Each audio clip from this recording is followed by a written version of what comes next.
The internet of bodies being a thing as well, indeed. The day might come when wonke umuntu that you know is on social media, and anyone that's not, that's the weird thing on the outliers that everybody must be careful with, or everybody must gaze at with care, with concern. Yeah, everybody must be like zone 14. Why? No, abazali bakhona irresponsible angazi. Feel ngathi bayamprostitute. No, kwamele siyobiza amaphoyisa. The day's gonna come when, because you're not on social media, people be actually concerning over you like that. But we're not there. We're not there yet. We're not there yet. We are entirely not there yet. There are people that have absolutely no footprint on social media. They started a Facebook 3 years ago and have posted one thing and are not doing anything anymore on there. And yet there are thriving dads, thriving moms, thriving employees in corporate South Africa. Next guy on social media. There's social media that's looking at them with a side eye for that. So seeing as me now, I'm the only person with like a very heavy footprint on social media in my whole entire life. Not even my little sister who's a Gen Z, and you know how they're all up in these streets like some ticks. Not even my little sister has as much weight in social media as I do. And now how I ended up this littered on social media like some dustbin collection company is because I was thrown into obscurity, okay? And I needed my voice to be heard because I had nowhere else to look. I had nowhere else to go. I had no one else to look at. I was thrown into so much obscurity that I can't do anymore, and that's weird. So manja, I found comfort and solace in the world out there. That is frankly how I even started a YouTube channel. The only source of social media that I had was Facebook. And by the time I came to Christ, I'd already been off Facebook for a few months because I felt like I was too addicted to it. It was just a regular Facebook page that has friends on it. Every so often you post your status update and people ignore it largely. They might poke you, they might like a photo you upload, but it was not there for business purposes or for awareness purposes. It was a social thing that I could, if I didn't upload or if I didn't post on there for 4 months, nobody would have been like, yo, I'm worried about Karabo. She needs to go and see someone. Listen, she hasn't been on Facebook for 4 months. It was not like not going to school for 4 months. You know what I'm saying? That's the kind of stuff that can cause neighbors to be like, why hasn't this child gone to school for 4 months? So by the time I left Facebook, by the time I came to Christ and was serious about the things of the Lord, I'd been ignoring Facebook for a few months because Facebook, abantu were toxic over there. I didn't like the atmosphere, and I was trying to rip it off me like ripping the band-aid off. I was addicted to it, but I saw Uguti there was a toxic atmosphere there. And people that just don't want anything good for you, so and successfully guyo. I had a stint before then where I tried to leave Facebook, but hey, I was drawn back to it again, addiction. But then this time around, I was like, it was like cigarettes. I had to stop, so I stopped, and then I got born again. More so, now that I was saved, I was like, whatever, I don't miss it. I was serious about the things of God, in the things of Modimo, and then because I didn't think to go to Facebook in order to proliferate the gospel or to do work for God. It wasn't Facebook that I was drawn to. It was writing, because I was always a writer. So because I was busy doing poetry, I felt like in my own heart, in my own in my own space, I just like to write for Jesus. One time I shared a poem that I had written to the Lord with a friend that I thought was in Christ, but it turns out not just like most of y'all South Africans. Sure. Anyway, Mara, at the time I couldn't excite. I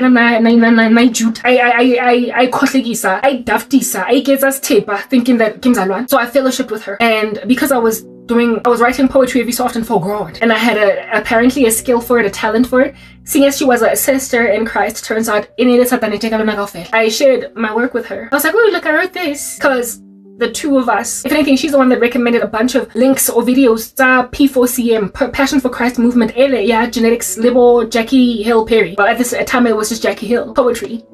We used to love listening to poetry from P4CM. And so during that time, because I was a writer already, I experimented with poetry in Bala. And because I was in fellowship with that chick, I then sent her one of my pieces, and I then sent her one of my written pieces. And she read it, and she was like, whoa, Garaba, you're really good. You're actually really good.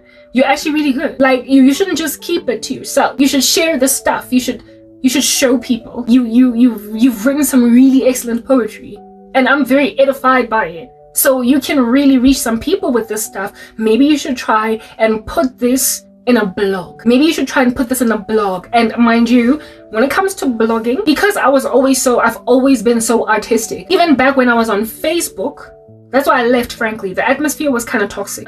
People don't, maybe it's a South African issue. I think it might be a South African problem. I was artistic. I was always posting stuff. I'm very verbose. I have a way with words. I'm loquacious. I'm that chick with syntax all up in these streets forever. All right? So my posts were not just posts. My posts were not just posts. They were lyrical pieces. Do you understand what I'm saying? And there were jealous people around all that, because people will always have to be monolaring, some artistic people, you know what I'm saying? Where when you are that fashion girl, you know how to put a good outfit together. And those are the kinds of things that caused me to ultimately leave Facebook, because I was using it as my canvas stand on which to post all of my artistry, and I was met with quite a bit of hostility that I could pick up gut feeling. And of course I was met with lots of witchcraft, but I didn't know at the time because I was not yet born again, and neither was I exploiting my spiritual gift. But the toxicity that I could pick up and just feel like as a fragrance, more like a stench, rising up to the heavens, made me finally leave Facebook. I wasn't being appreciated in that space. South Africa, you don't appreciate your artists, listen, unless they're in the entertainment industry and work for Satan. And so I wasn't appreciated on Facebook by abantu that I was friends with, abanye, of which were not even known to me, just friendly by association. In Dabuguti, you asked me to be a friend because my friend is your friend, so I become a friend to you, and then you just stalk the crap out of me on Facebook. No, your noodles, they're scrambled. Anyway, that toxic space, I ultimately left it, but before then, like I said, my posts were kind of lyrical. I barely ever had just one little line over there. It was some piece of poetry that I would put as a status update or something. You know how I've got a way to type personality, like I'm conscious, an activistic flair. I am deep. I'm deep. Abantu wanted to believe that but when a chick is out being fly all the day long, so I was met with just like all that like cancerous attitude, and men over and above being just really pretty and well dressed, zonke lezinto combined. So I was met with lots and lots of like attitude, like just a gale force wind, a cold front. Okay, therein lies the cold front. For it to do its whole dry ice freezing thing on a corner. It was a toxic atmosphere. Got those little lyrical pieces that I would write on Facebook that ultimately made me leave. One time I made a decision, I want to write much bigger things, much bigger things. I was always a writer from as long as I could remember. So I started writing short stories, and the short stories that I would write, fictional ones, I would post them on Facebook, but not in the status update page. But there was another spot of Facebook back in the day, I don't know if it still exists, Yeti posts, where you could write long elaborate things, like a little short novel you could write in there, and it would not restrict your word count. I started writing short stories and posting them over there, and some of the people that I was friends with appreciated it, commented, felt really blessed by it and whatnot. But then of course there was still, that hostility, jealousy. People would read my not articles, but my little short stories that I would create, like fictional short stories, novel type. They would read them.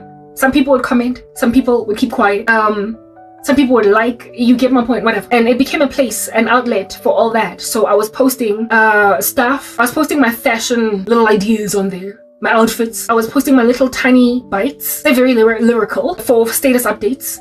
I was posting my wisdom. Though I was not yet born again, I've always been kind of conscious. I've been that girl all my life. And then I started writing short stories. That was my personality on social media. Essentially, I was an artist in the making that everybody could see, and y'all in South Africa, listen, you don't appreciate any of that. Unless they be out here working for crazy little entertainment industry, SABC, Barata, Khusunana, ANC. And so therefore, because they will do anything to make money, can't have honest artists in these streets, and that's why, listen, bang, bang, shot you down. And tanda ma artist wenu are honest, so we all gotta be underground. So mpumagini like nihitsuwape yakona. Hallelujah, you deserve to be left behind. Ingati, it's a post-rapture phenomenon. Look at you be left behind. One of my friends, however, that was not the incendiary monster Oshanyang, the way that incendiary monsters thing. After reading, not after reading, because in himself he was a fashion designer. Because of my little fashion posts that I would post on Facebook, he wrote me a direct message, an email essentially inside my Facebook. He was a friend from long ago, as in my life, not somebody that I met on Facebook, but I knew him. He was like, Karabo, you should really deeply consider starting a blog. Your artistic zeal there. Because I guess what day Nikki environment and not just this little limited circus that is in front of you. Abantu that you know. Abantu that precisely because my guys back delay. And so you like fashion, start a blog, girl, start a blog. Go and start a blog where complete strangers will actually be commenting on what's going on with you. Well, he didn't say it in so many words, but he said you should start a blog. Because he was a designer and he knew spaces where people like him could go, people like us could go. Because I missed our own impinges there too. I missed our own family members. I missed our own colleagues. Any of that. So go to a space where don't nobody know you, and so for those reasons they're gonna be out your love and everything you be out your trying to do. I was like, okay, yeah, sure, I'm gone. Sure. Didn't try it. Cause listen, I'm busy. Same time. There's just a lot going on in my life, dude. A blog? Where? You know, like where do I start a blog? Where? So I mean I took it under advisement and I was like, sure, thanks for the recommendation, thank you for noticing. The situation, the idea altogether. No, not in the disabled parking bay like all of y'all. Little girl.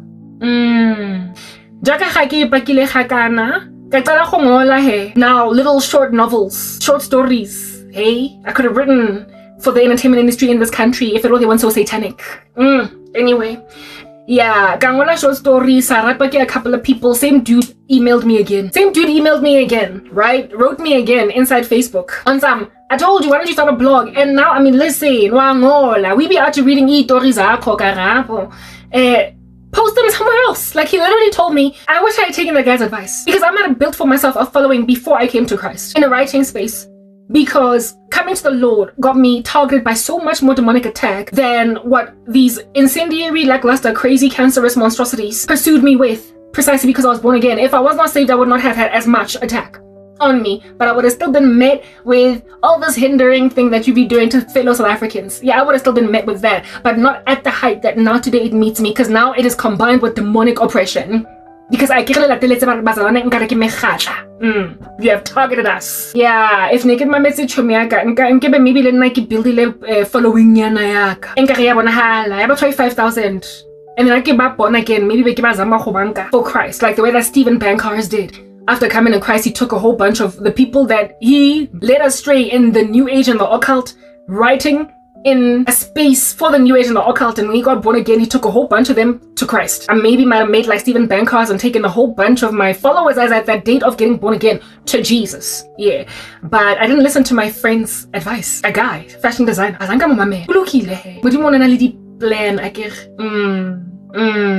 What's bala man? Somewhere else.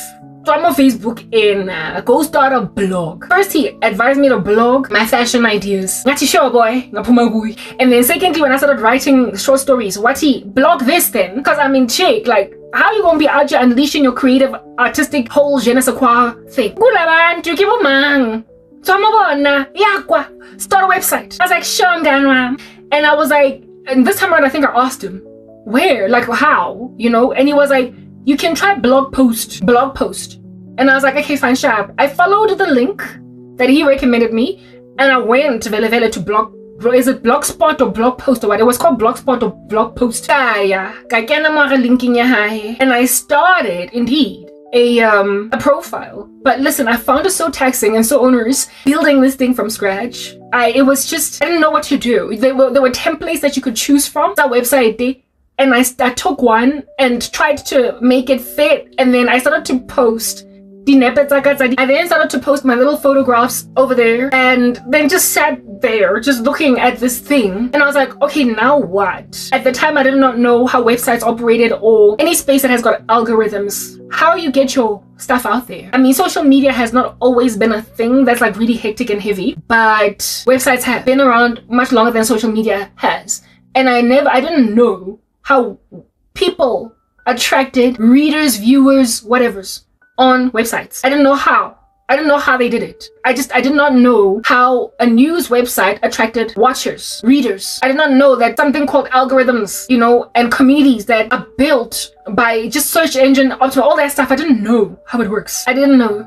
So after starting this blog, I looked at the stuff that I had uploaded on there and I was like, now what? What must I do? Who's gonna come and watch this thing? Who's gonna look at my photos? Where am I gonna find an audience? I don't know. I'm not gonna market the game. Send that flyer go look at my blog. I'm not doing any of that. Like, listen, I didn't know that right inside the website it is possible for the algorithm to recommend your content to people and they can click on it based on how well you've optimized it. I didn't know that you didn't need to do too much. Just keep posting and somebody might find what you're doing interesting. So I just lost courage, and from the first 1 or 2 things that I posted over there, I was like, oh, and I'm just gonna sit over here and nobody's gonna see them, and then I can energy. I'm a busy girl. I'm studying. I'm working. Keep busy. I'm not gonna be sending out flyers on some. Please go check out my blog. I'm not gonna market myself. And of course, the environment was very toxic. Facebook. Listen, y'all know that your social media is full of toxic friends and family members. Y'all know that's a thing.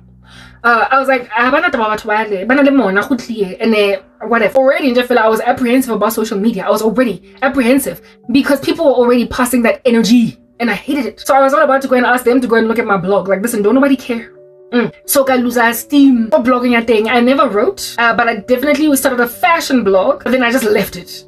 And I never went back again. I was like, listen, no, I'm not doing it. I can NH. And then I came back to Facebook. Yeah, that was pretty much what in the world under heaven that I was then. And one friend tried to get me to use the world as my canvas and not whatever little monstrosities that I knew in my life, because anina ndaba nabantu benu andifuni nina uyo name dropper abantu bagini that have made it artistically. Nifuna wonke umuntu ukuthi ayoKenya out here typing in corporate South Africa in an office dry, bureaucratic, boring, and the lightning strike mo kone le khadim.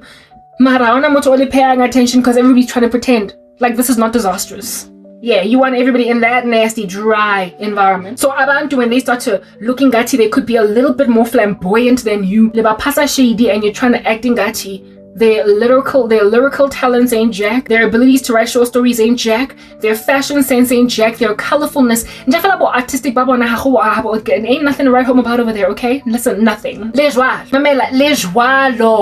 Anyway, whatever. This friend of mine, I'm a great designer, and he did what he did, because I guess that's the thing. He was in the industry and he had a lot of advice along those lines. Like, he was an artist that was in an artistic space, and he knew what needed to happen with people like me, and so he gave me advice. And as I'm tata koptu ngoba, I guess when people are in your environment, abantu bakho, your own people, wabanyats. And that guy, he started out in that very boring bureaucratic space. I met him in the leadership program called Liberty Life, and it appeared as if we were going to just be nice and boring for the rest of our days in different corporate. But this guy decided after the program, this is not what I want to do.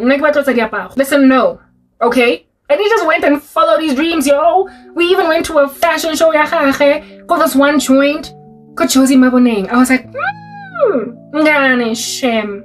Congra, you know? So he went and grabbed his artistic dreams, while the rest of us just try to push this whole nasty, thing up a hill like an ant trying to push a big fat giant ball up a mountain. Yeah, we tried to do that. We carried on with it, and he was like, I'm not doing it. And he took a risk, and his design career actually took off to a point where we fashion show team sabona ama models wake on a ramp. I was like, wow, dude, you're doing it. So he knew that you're in the wrong space, Karabo. Just try to start a blog. Because obviously push a corporate paper, but you don't belong there. And I mean, like, as a designer, where you can go, builder, the brand that you are, I know where you can go. And he tried to give me advice, but now as I'm because he was just like another person. Okay,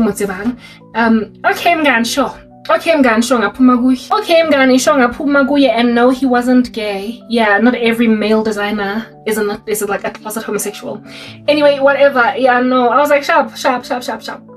Mara, kaka advice ngana e1 ya hai. Ka inkimela that blog ka tswa mayon.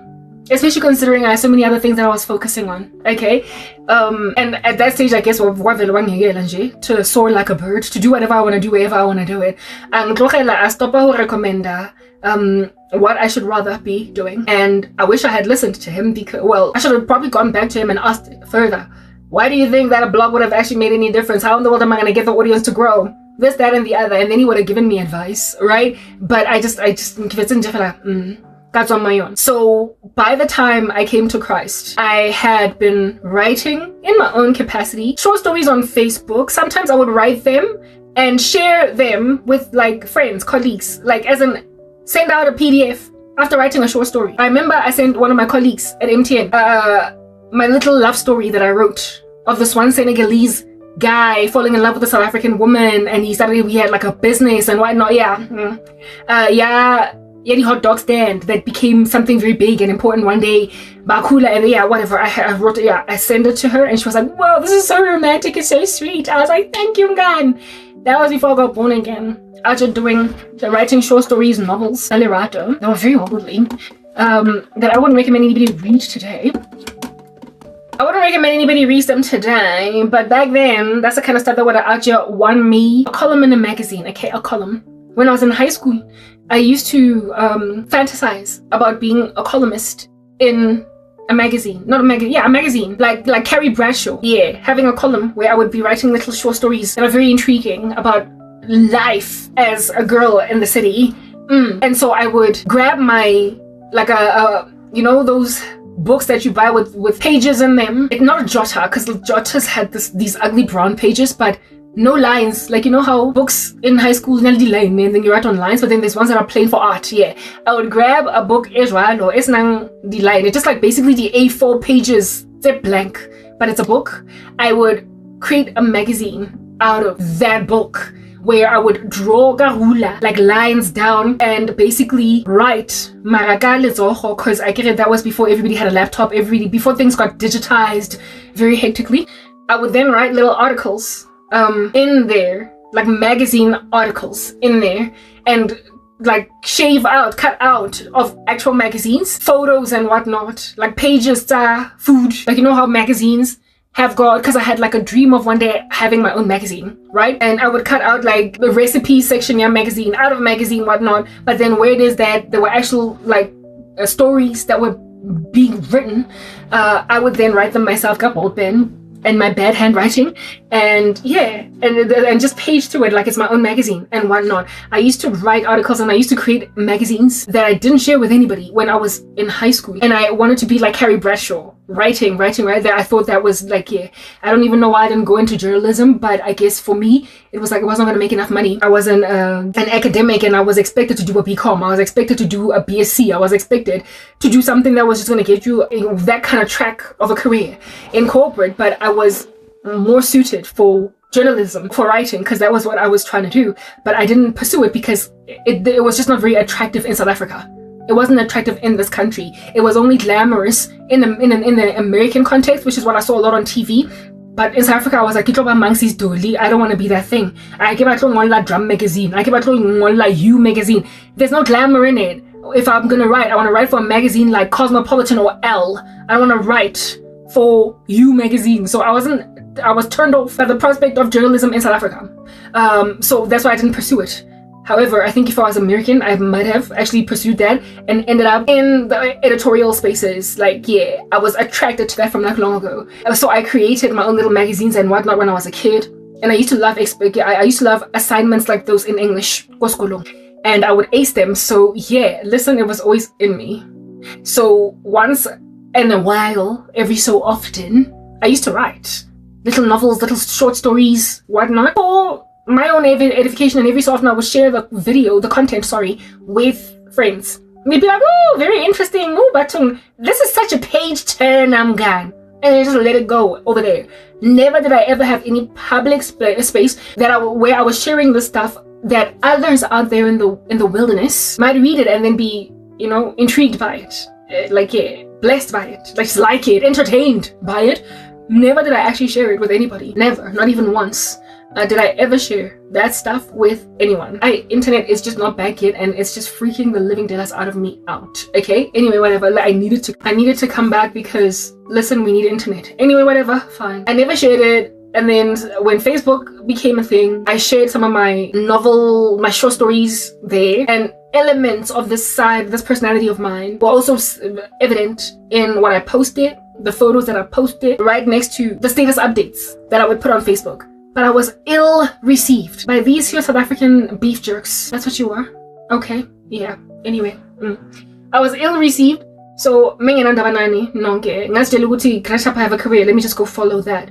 So by the time I came to Christ, that was already a thing that I was into. Understand, when you come to the Lord Jesus Christ, whatever is your core thing, your core passion, your thingy-ma-bobby that you have going for yourself, oh, God is going to be like, it's the gift I gave you, use it for me. He will give you a very strong, heavy burden on your chest. For ena, but no trouble until we sebedisa before then. For satano no ndula unto blomile ena na kweka ofela before you got born again. Mara ha o pholoswa, modimo o tlo go etsa that thing, but very seriously. O go etsa that if no ngola nje fela for mahala, for fun, for self nje, just to pass time. When you come to Christ, you will be an author for the Lord. Hane o bina ko shawaring. Hallelujah. Hane unto only busy. They use their own cars, making them their homes. Ooh, sell, que se colota. Oh, resocolarote. Socolocoloca, resocolarote. Hey, resocolarote. Yeah, I don't know that you use their own cars. Cause yeah, I used to do that all the time. In the shower, pela mewaka kokoloying to whatever it is I was playing. Yeah. But when you come to Christ, you will sing for the Lord. You will go from on and on and on and on. My side will be moving like a rolling stone. I can't control the soul flowing in me. Ooh-wee. I picks my friends like I picks them fruit. And Granny told me that when I was only a youth. I don't walk around trying to be what I'm not. Don't waste my time trying to get what you got. Work on serving me, cause I can't serve you. And that's what I do. My soul flies free like a willow tree. And do we random whatever music when you're like lost in the world first time, cause you know Erykah Badu was like big with me. The first time when I saw you, boy, it was a warm sunny day. All I know is that I wanted you. I really hoped you looked my way. And then you smiled at me so warm and sweet. I could not speak. You make me feel like a little bitty girl. What do you do to me? Otlabina Erykah. Very unserious. Conclude. Otaba ubina bloody show me. Maramewa how omoboraga voice. Kokolo ingalia Eastgate.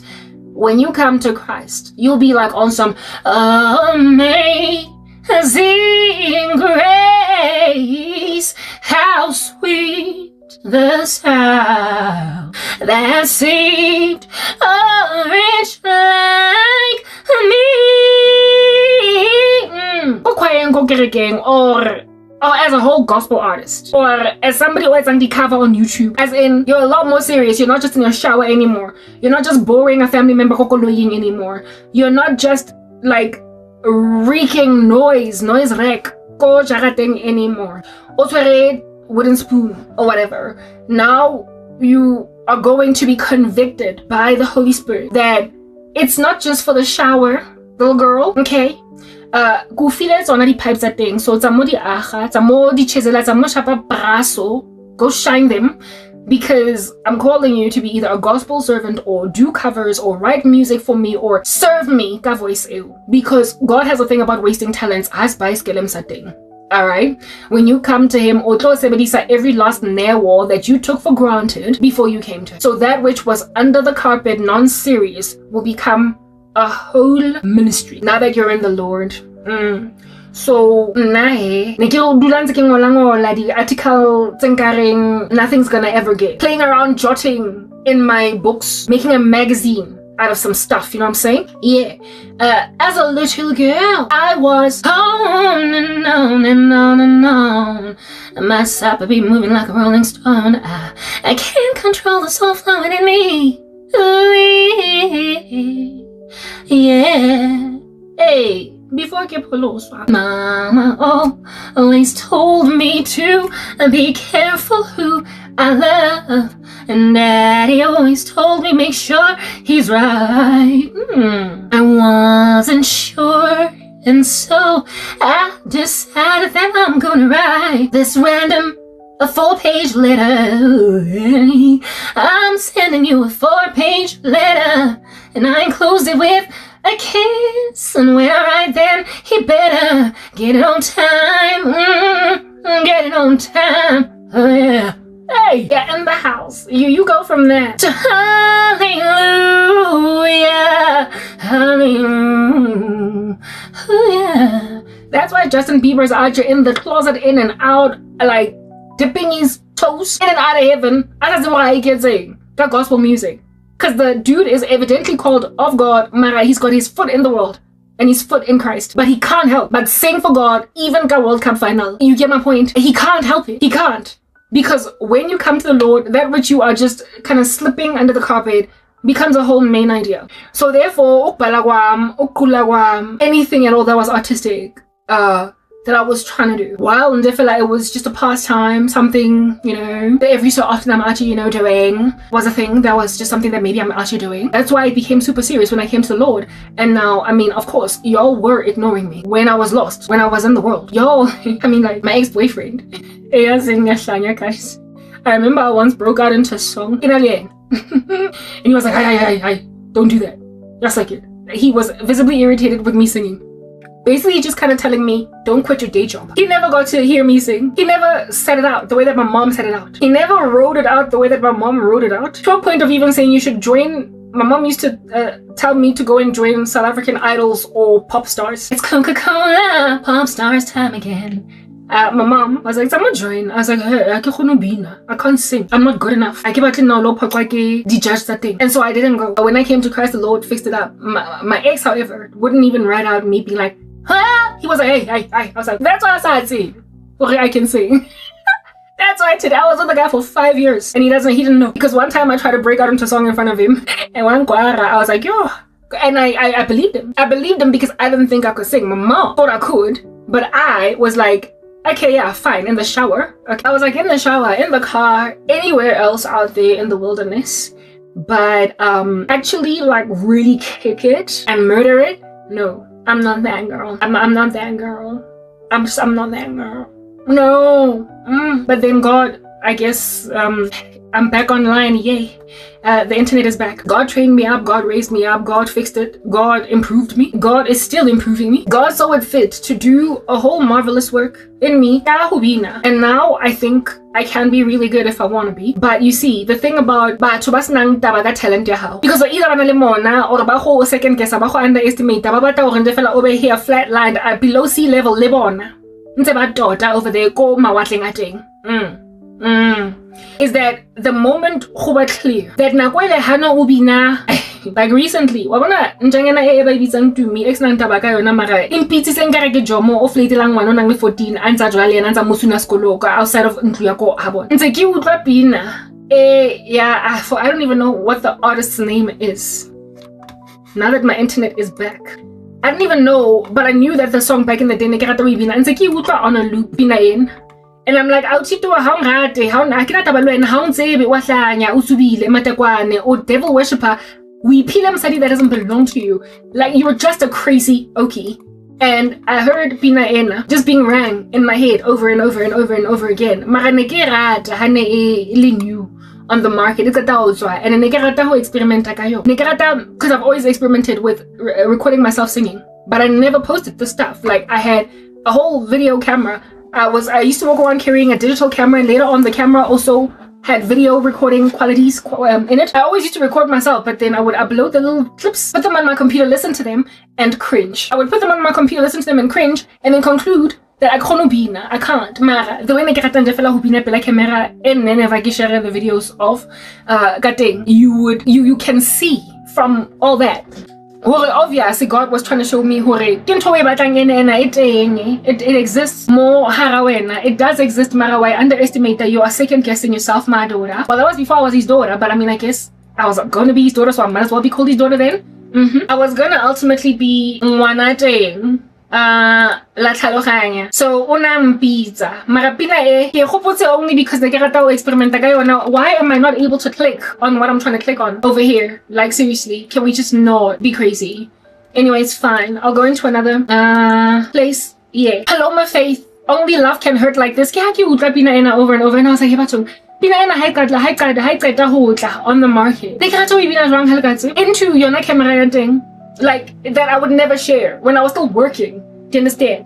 I would like sing the song, and I'm pretty sure that this let me just check something over here. Oh come on, just don't give me grief. Don't give me grief. I just want to say, I want to ask, when was it released? Yeah, 2014, May 11, 2014. 2014 is the year when I lost my career, and at that stage I was already singing a lot into camera so that I used to have in my apartment, like after work on weekends, whatever. I get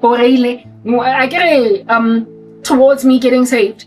I was single, so I wasn't always with my boyfriend, so I spent a lot of time recording little singing videos, and then I would put them on my computer, back when it wasn't USB so much, but like that SD card, EST card. I would put them on an SD card and then put them on my computer from the SD card and listen to myself and cringe and be like, oh goodness no, like whoa, ew, like listen, I can't sing.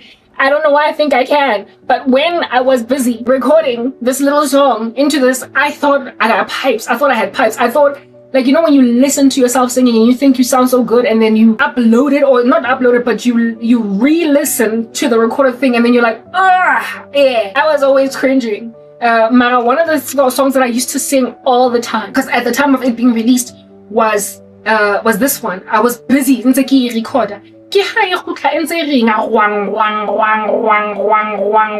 recently. And I was like, yo, pina ne ke rata go ibina jwang, mara ke tsule mo yona because I can't get more Christ now. Ke bona again. Pina ena ya Paloma Ford called Only Love Can Hurt Like This. Ne ke rata go bina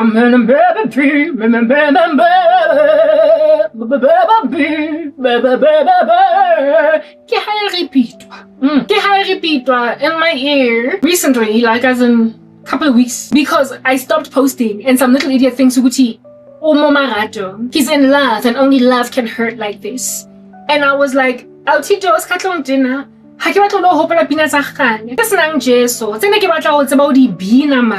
I just respected and had so much not mad love, but mad respect for voice quality other artists. I've always wanted to sing like the artists that have got this like deep voice that, like Boma Adele saw, Boma Nora Jones saw, and here is Paloma Ford, right? Paloma Faith, not Ford.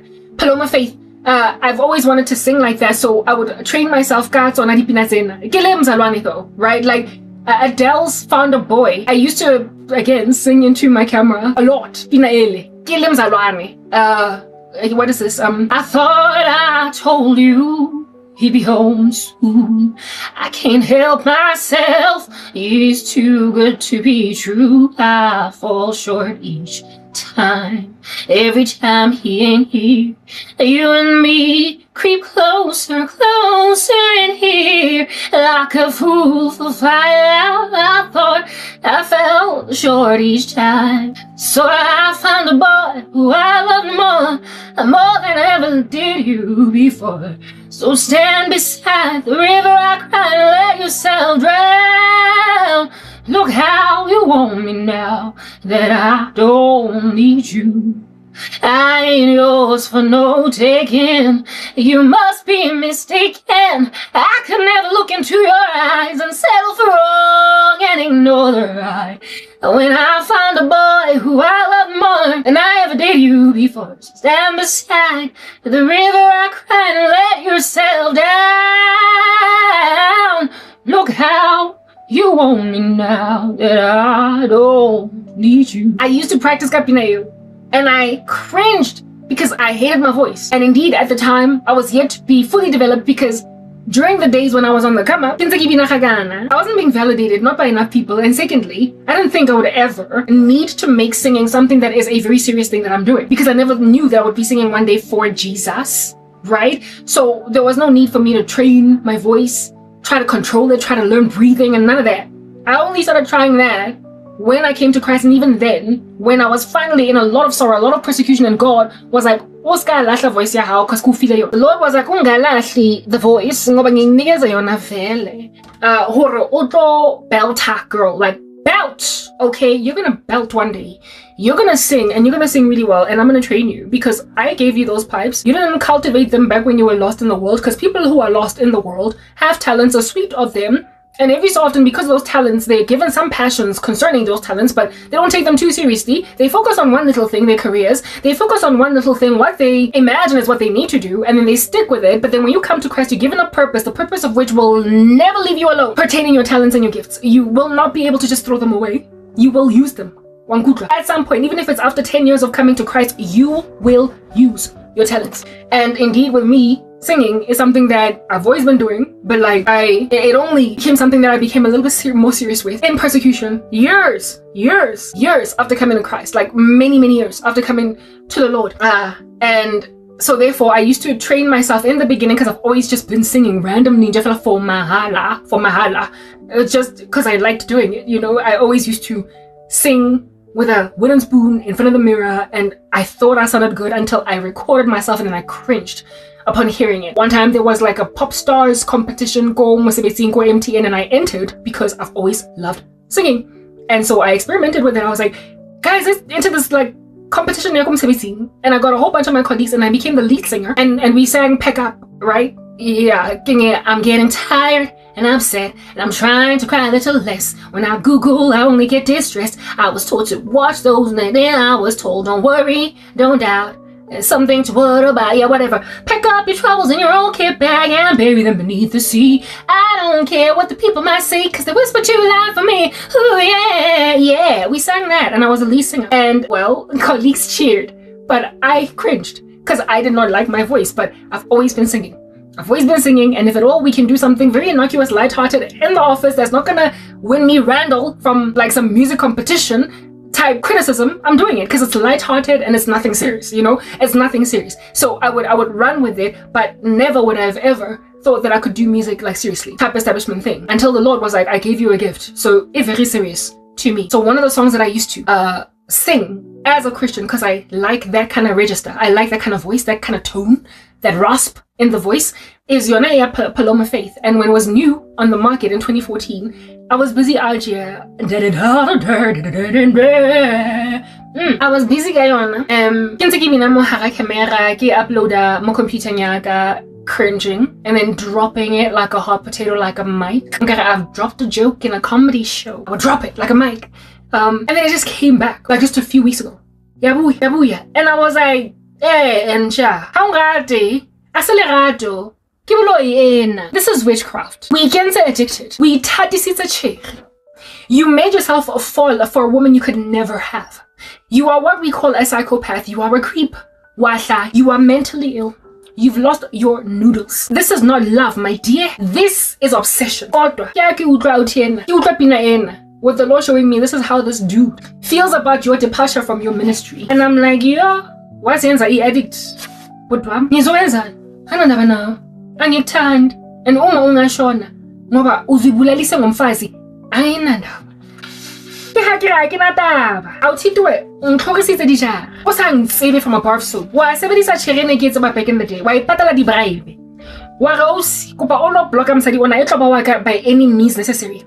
Wa itshepisa mosadi that could never be yours. Wa re o kwa batho ka kgethwa nna ke outie ke sa itsebeng e khutswane no gana ke le motelele ke le mo 1.75 meters so ga kana wa ka karabo ka re no akwa ha wa go tsebi futhi ke mo tseba fela di torong mothona a ke tsebe sefatlo sa I don't know what he looks like but wathi mina ungo wa nganyamala poo make like Houdini in my ministry, cause me I found something else to do. I go study full. 2 weeks into my silence, 3 weeks I tell myself you don't mean a thing. I'm like mothona no ke paloma can it you and what we got no hold on me. What do you mean what we got, dude? Like, listen, I don't know real. I know. And he was like, but when you're not there, I just crumble. I tell myself, I don't care that much. Who are you? I don't know you. It's like, this guy, but I feel like I might die if I don't feel your touch. I'm like, Matukimo. I don't know you, dude. But this is this guy's sentiment. That's how crazy people in the occult are. How you gonna say that about a stranger you ain't never met? Like, yo, I know Mzansi Wesiking. Lakul. That's why Amanita Mado, Amanita Mado, Amanita Tinida Mado. My cousin would know what I'm saying over there. Betrayal. Yeah, do Bado, yeah. Medication or law for. Because how you gonna sing this song to a woman you've never met? I tell myself, you don't mean a thing. And what do we got? Nothing. Got no hold on me. But when you're not there, I just crumble. I tell myself, I don't care that much. Only love can hurt like this. Only love can hurt like this. I must have been a deadly curse. Only love can hurt like this. Only love can hurt like this. It must have been the deadly kiss, because like he kisses women to mesmerize them, got something very satanic. Even without protection. Abuti are lerato fela ke lona le ka mutlusa botlhoko hakana, because kaofela di tshegetsang tsa di tsa snake bite ka korobela etle azange metsa ntho neng ke mo ntseng yona. So yona ka karabo obviously ke lerato abuti. Bolo bala 1 Corinthians 13 and understand ukuthi love always protects. Love does not insist on its own way. This is not love, brother. It's obsession. It's demon possession. It's addiction to something that was never yours. It's the work of the devil. Steals, kills, destroys. Hey, I know matter busy said I wouldn't care if you walked away. Essentially. Whenever I give a leave your ministry vele. Quit. Karaba quita vele. Kare quif karen kare accent abalo na tswang mo. Humane phele. Ngakwata. Sutotu. Stimela. Sam ngamalahle. Khwatswa puff of smoke at the back over there. And I was like, okay, bye. Ngavela ngagcina ngingalile vele cause ngifuna ukuthi ngali. Ngangala ngathi yo ena ke tlona ntse ke ipsinga ke ntse ke icheka pela dinja. I'm not going to parade myself in front of monsters. And when I finally made that decision, like something you had been salivating after for years. You had been sending me spells to quit my ministry. And I did. Let's say Inja 80 said I wouldn't care if you walked away. But every time you're there, I'm begging you to stay. And when you come close, I just tremble. When you come close, I just tremble. And I'm like, I know, Shemka, ukwa na, kidi come back spell. Azang na kingali. Eveling pizza. Hey, I'll tell you junkies in the kasi out here being fed meds that are supposed to heal you, but you get addicted and then you tell the pharmacist. And every time you go, whoa, it's like a knife cuts into my soul. You've made yourselves addicted with umuntu that doesn't belong to you. Only love can hurt like this.